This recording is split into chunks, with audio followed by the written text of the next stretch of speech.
एक दर्द भरी कहानी। 13 साल की उम्र में जब खेलने कूदने की उम्र होती है तब रिश्ता हो गया।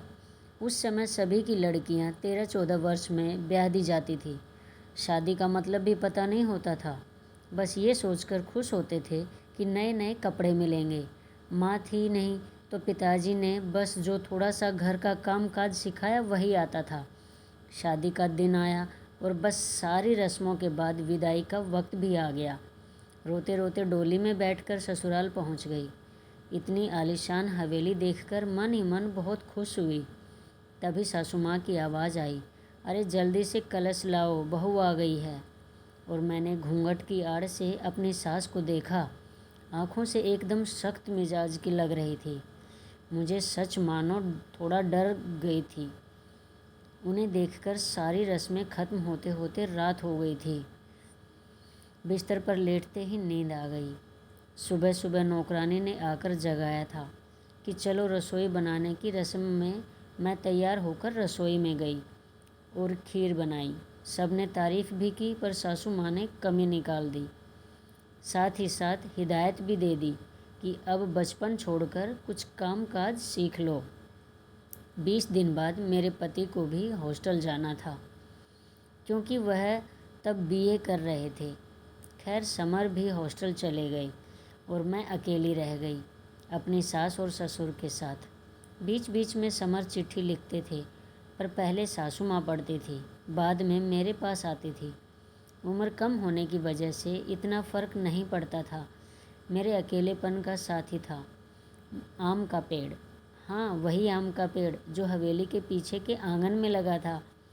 उस आम के पेड़ के नीचे एक कच्ची मिट्टी का कमरा भी बना हुआ था, पर वो पेड़ फल नहीं देता था, इसलिए सारे हवेली वाले उस पेड़ को बांझ कहते थे। पर मुझे न जाने क्यों उस पेड़ से बहुत प्यार था।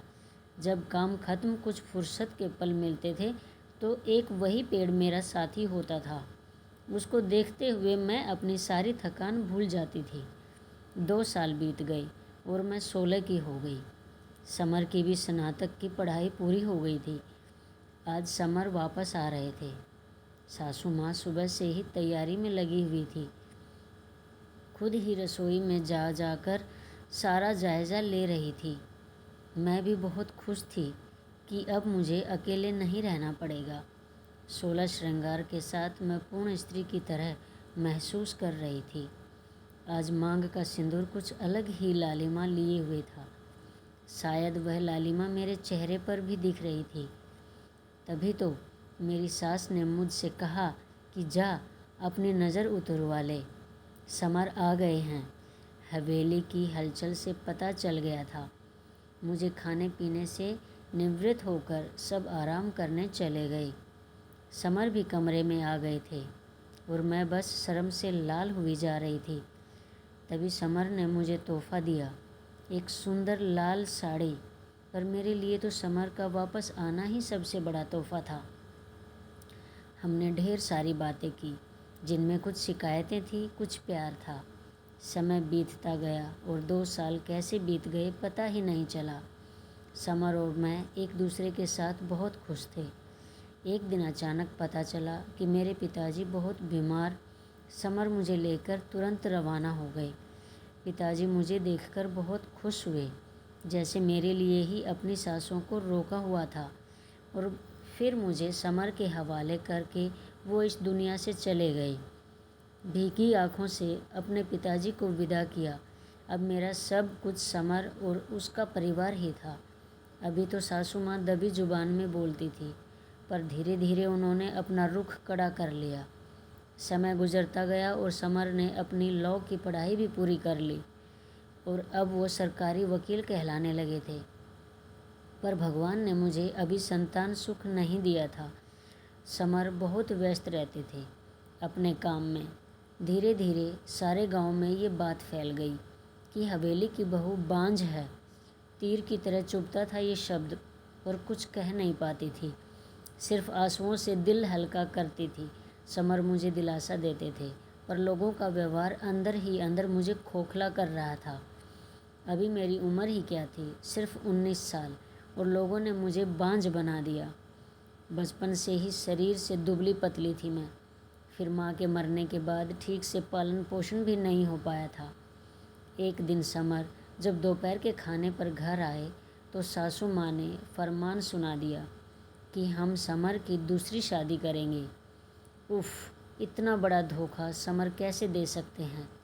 मुझे नहीं, ऐसा नहीं हो सकता है।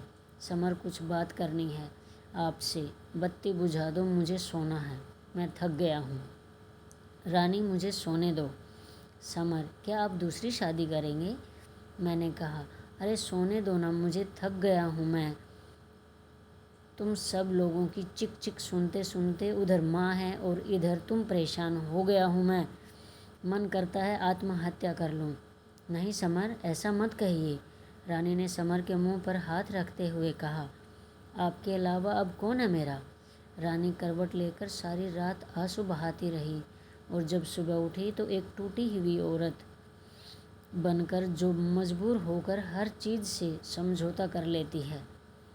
सारी रात यही सोचती रही कि शायद समर ने भी मौन स्वीकृति दे दी है दूसरी शादी के लिए, पर उसे ये कहाँ मालूम था कि उसकी माँ ने किस हद तक उसे मजबूर किया है दूसरी शादी के लिए। 1 महीने के अंदर ही समर की दूसरी शादी सपना से हो गई। सपना समर की माँ की दूर के रिश्तेदार की बेटी है। रानी, अपना सामान उस पीछे वाले कमरे में रख ले। आज से सपना इस कमरे में रहेगी समर के साथ। सासू माँ ने हाथ नचाते हुए कहा, कैसे छोड़ दूँ ये कमरा? नहीं, ये मेरा कमरा है, जिसे जहाँ जाना जाए। पर फिर ख्याल आया कि जो ब्याह कर इस घर में लाया था, जब वही मेरा नहीं है तो ये कमरा कैसे मेरा हो सकता है? ऐसा सोचते हुए आंखों में आंसुओं का सैलाब उमड़ पड़ा। सिंदूर की डिब्बी और कुछ कपड़े लेकर उस कच्ची मिट्टी के कमरे की तरफ बढ़ गई। सामान एक कोने में रख कर खिड़की पर बैठ गई और उस आम के पेड़ को देखते हुए उसको निहारने लगी। इसे किस्मत कहूँ या कुछ और, कि आज मेरी हालत भी इस पेड़ की तरह हो गई है, अकेला बेसहारा जैसे। ये अभी तक अपने अस्तित्व को बचाने में सफल रहा है। क्या मैं इसकी तरह अडिग और मजबूत रह सकूँगी, या फिर किसी कमज़ोर लता की तरह मुरझा जाऊँगी और अपना अस्तित्व खो दूँगी? नहीं, ऐसा नहीं होगा। मैं मजबूत रहूँगी।